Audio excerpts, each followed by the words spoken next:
चलो ये लिख लिया, ये हो गया। Yes sir. Yes sir.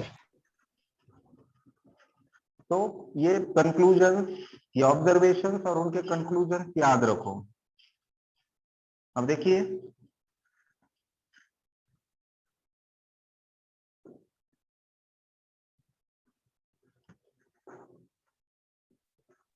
Sir इस पे सवाल कैसे आता है? सवाल बताएंगे ना आगे, डोंट वरी, सवाल बताएंगे। लेकिन देखिए, याद रखिए, सबसे पहला कंक्लूजन ये है, सबसे पहला कंक्लूजन ये है,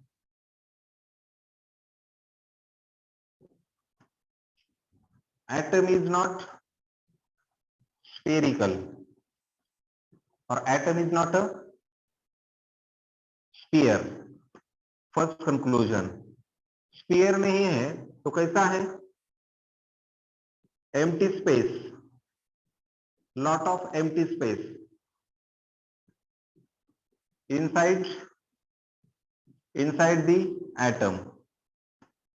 ठीक है। Second,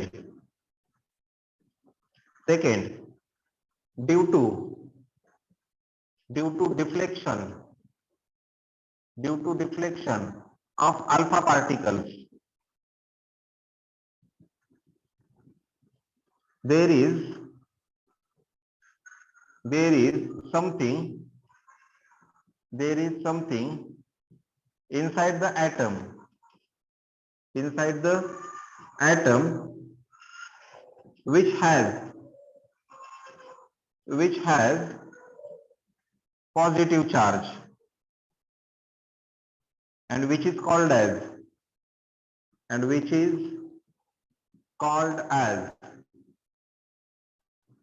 nucleus, which is called as nucleus।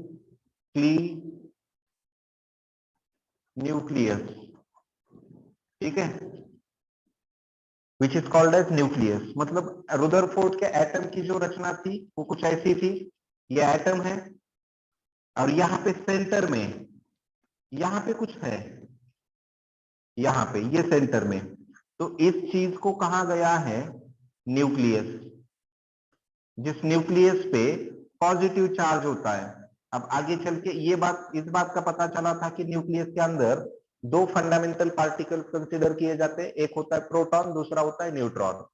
Nucleus की डिस्कवरी किसने की? तो रुदरफोर्ड नाम के साइंटिस्ट ने। और उसका कहना था ये न्यूक्लियस कहाँ पे होता है? सेंटर में होता है, जिसपे कैसा चार्ज होता है? पॉजिटिव। अब ये ऐसे ढेर सारे एटम गोल्ड फॉइल में थे, अब हम कंसीडर करेंगे ये सिंगल ही एटम गोल्ड फॉइल में है। तो ये अल्फा पार्टिकल, देखिए ये अल्फा पार्टिकल सपोज ऐसे पास हो रहा है, ऐसे दूर से जा रहा है न्यूक्लियस से ऐसे दूर से पास हो रहा है, तो एज इट इज जा रहा है। ठीक है, और थोड़ा क्या कर रहा है? न्यूक्लियस के नजदीक आ रहा है। तो यहां आने के बाद, न्यूक्लियस के थोड़ा नजदीक आने के बाद उसका ओरिजिनल पाथ छोड़ के थोड़ा ऊपर जा रहा है, थोड़ा ऐसे। Are you getting? ये first alpha particle as it is जा रहा है, सेकेंड थोड़ा डिफ्लेक्ट हो रहा है क्योंकि न्यूक्लियस के पास आ रहा है ना। अब इन अल्फा पार्टिकल पे भी चार्ज प्लस होता है, इस पे भी प्लस होगा, तो ये प्लस प्लस यहाँ पे आने के बाद प्लस प्लस एक दूसरे को रिपेल करेंगे।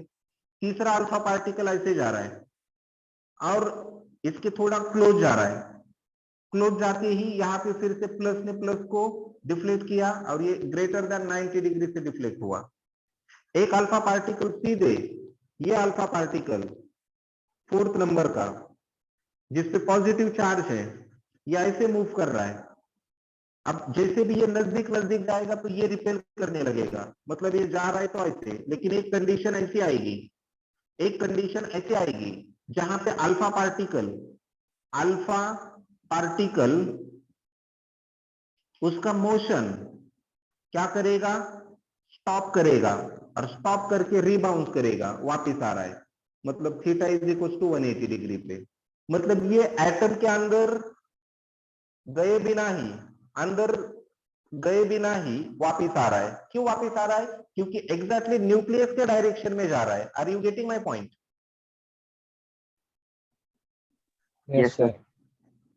तो न्यूक्लियस से लेके जहां पे अल्फा पार्टिकल का मोशन स्टॉप हो रहा है वो डिस्टेंस है कुछ ऐसा, ये डिस्टेंस, जिस डिस्टेंस को हम कहेंगे आर नॉट। अब इस आर नॉट को कहा जाता है, आर नॉट को कहा जाता है distance of closest approach.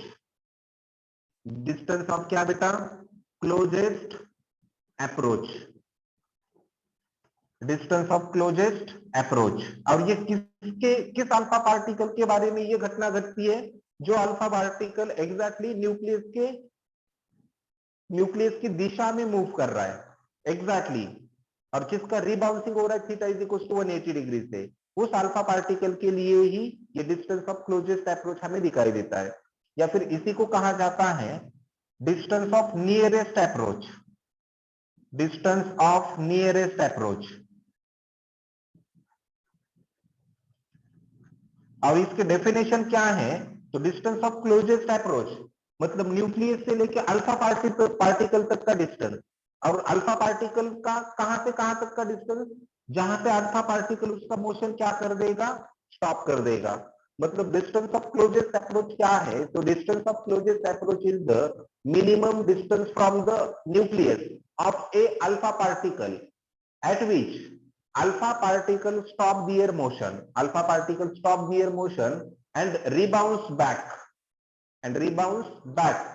with an angle theta is equals to 180 degree. Then that minimum distance is called as what? Distance of closest approach. Are you getting my point? Yes, sir. Yes, समझ sir. में आया? हाँ, और क्यों ऐसे हो रहा है? क्योंकि एग्जैक्टली उसके पाथ में, एग्जैक्टली उसके पाथ में आपको क्या हो रहा है? न्यूक्लियस मिल रहा है। तो न्यूक्लियस भी पॉजिटिव है, पार्टिकल भी पॉजिटिवली चार्ज है, तो पॉजिटिव पॉजिटिव के बीच में रिपल्शन होगा, तो वो लौट के फिर से वापस आएगा। तो रुदरफोर्ड ने एक डेफिनेशन बताई थी, जिस डेफिनेशन को हम कहेंगे क्या? Distance of closest approach, distance of closest approach, distance of closest approach. तो डिस्टेंस ऑफ क्लोजेस्ट अप्रोच क्या है? तो डिस्टेंस ऑफ क्लोजेस्ट अप्रोच मतलब minimum distance from the nucleus of A alpha particle at which motion of alpha particle is to be stopped, then the distance is called as distance of closest approach. उसके बाद third conclusion ऐसा था, sorry fourth conclusion ऐसा था, fourth is that most of the mass and charge of a atom is to be concentrated at nucleus. Most of the mass and charge of a atom is to be concentrated at nucleus, nearly 19. इसका मतलब समझ रहे हो आप?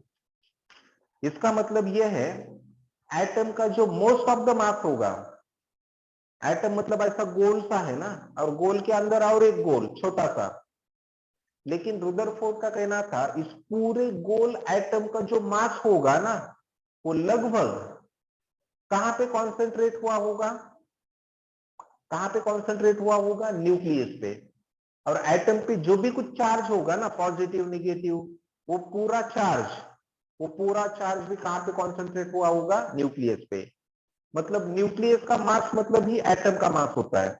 Are you getting my point?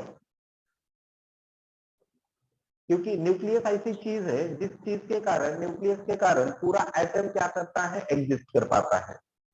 तो fourth conclusion is that most of the mass मतलब 99.9% and most of the charge means 99.9% कहां पे होता है? तो न्यूक्लियस पे होता है। गेटिंग?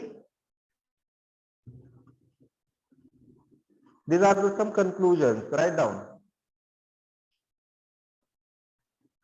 Write down.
ठीक है, हो गया बेटा?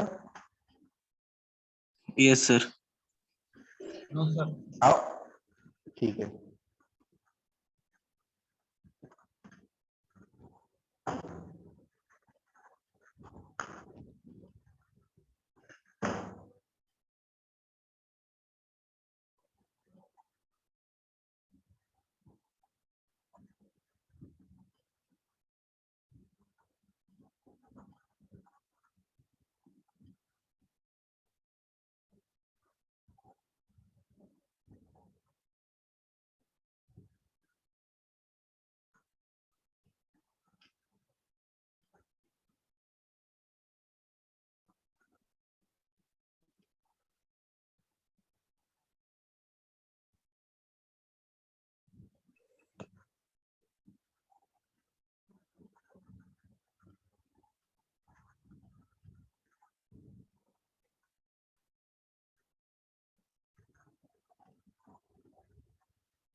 और लास्ट एक कंक्लूजन लिखेंगे।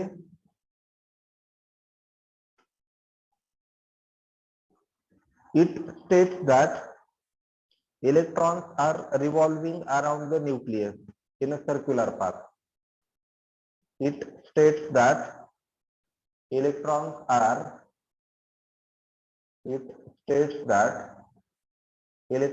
are revolving around the nucleus in a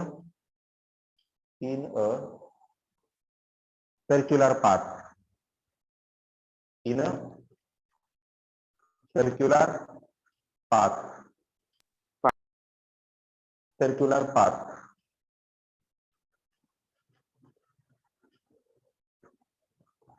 ठीक है, किसी को कुछ डाउट होगा तो पूछ लो। कुछ डाउट होगा तो पूछेंगे।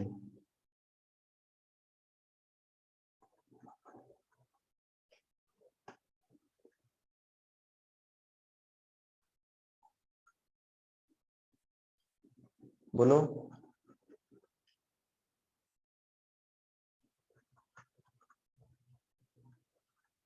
ठीक है, तो अब नया आर्टिकल तो शुरू नहीं हो सकता। नेक्स्ट लेक्चर में हम